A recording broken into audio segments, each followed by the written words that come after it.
Tervehdyksiä hyvät ystävät. Tässä on nyt yksi tämä Lei's Real Talk.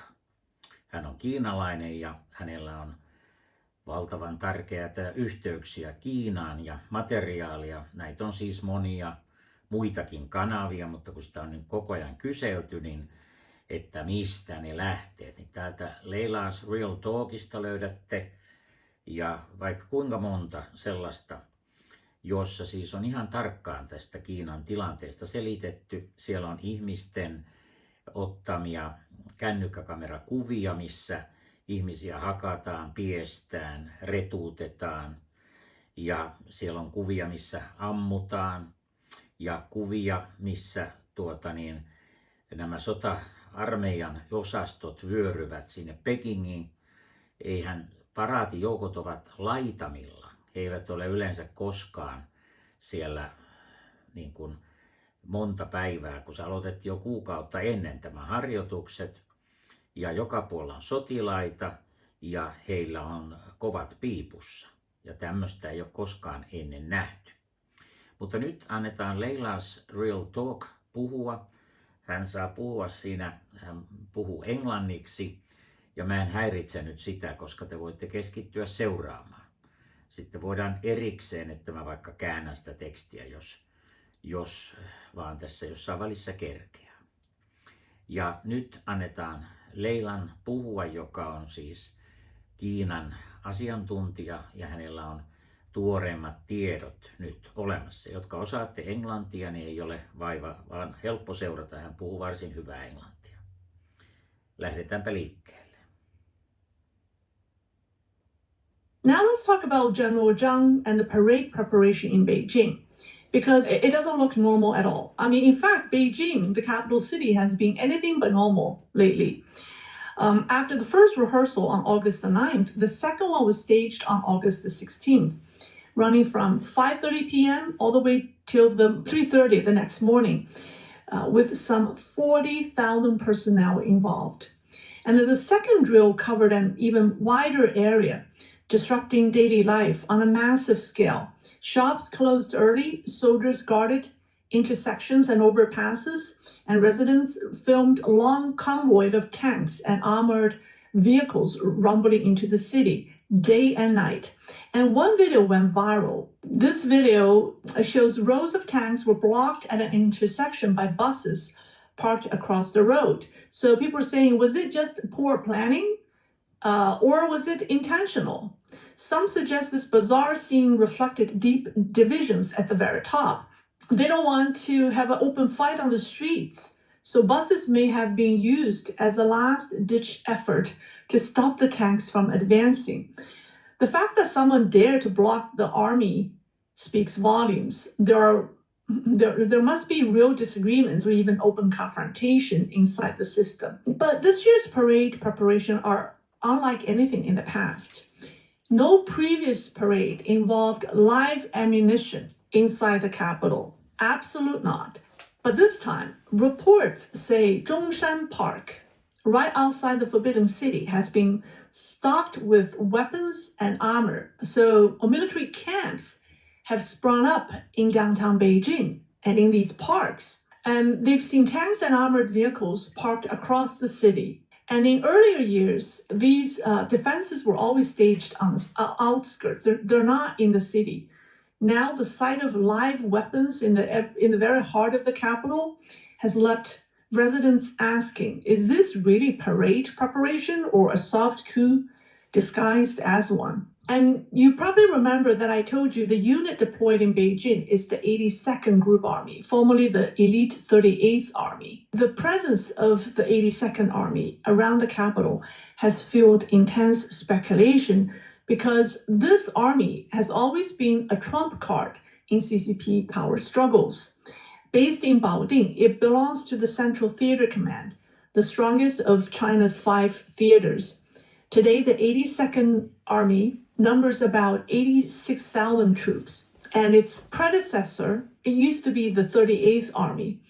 The 38th Army has a history of stepping into political crisis. So let me just give you a few examples of how this elite army got involved in political crisis or political struggles. So in 1971, during the famous September 13th incident, when Vice Chairman of CMC Lin Biao tried to flee to Soviet Union, Mao Zedong ordered the 38th Army to move north of Beijing and block the airports.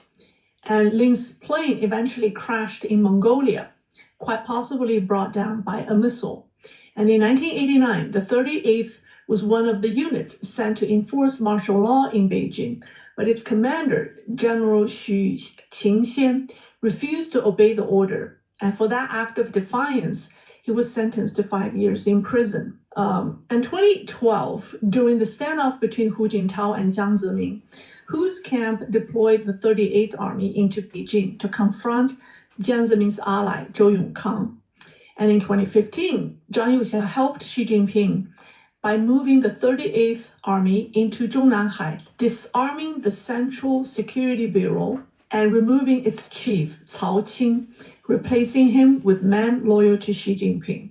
So yes, the 38th has always been at the center of CCP infighting. And today, its successor, the 82nd, carries the same weight, and they are everywhere in Beijing. And that makes people worry. So for Xi Jinping's supporters, the parade is a chance to show he's still in control, also to silence rumors that he's being sidelined. For the party elders, it's meant to project party unity. For anti-Xi forces, it's a rare shot at toppling him. But for Xi Jinping himself, it could be the most dangerous parade he's ever attended. Now, behind the risk of a coup, there is the risk of public anger spilling over. Recently, Beijing ordered people to register with their real names to use public bathrooms. Yes, you have to use an app to scan your name before entering public bathrooms. Why? Because there's a bathroom revolution. This bathroom revolution has started in Beijing. Toilet doors and walls have become bulletin boards for free expression. Graffiti with political messages that cannot survive online censorship have shown up in these public places. There's also one that I've seen that's not on the slide. It simply said, 9-3 targets Xi. 9-3 means September 3rd parade. So it's essentially saying September 3rd parade targets Xi Jinping. The parade will last about 70 minutes with 45 formations, some marching soldiers, some weapons on display. So the units participating in the parade came from all over, from different theater commands, and even militia groups from 15 provinces. Now, not all of them are loyal to Xi Jinping. Will they hide some live ammunitions? That's a scary thought. In fact, we don't even know if he will be the one inspecting the troops. He may not want to because he fears for his life. But politically, he may have no choice. Meanwhile, Beijing has seen successive number of internet outages, night curfews, bathroom restrictions, and heavy troop movements. So some say Zhang Youxia is using parade prep to sneak Trojan horses into Beijing.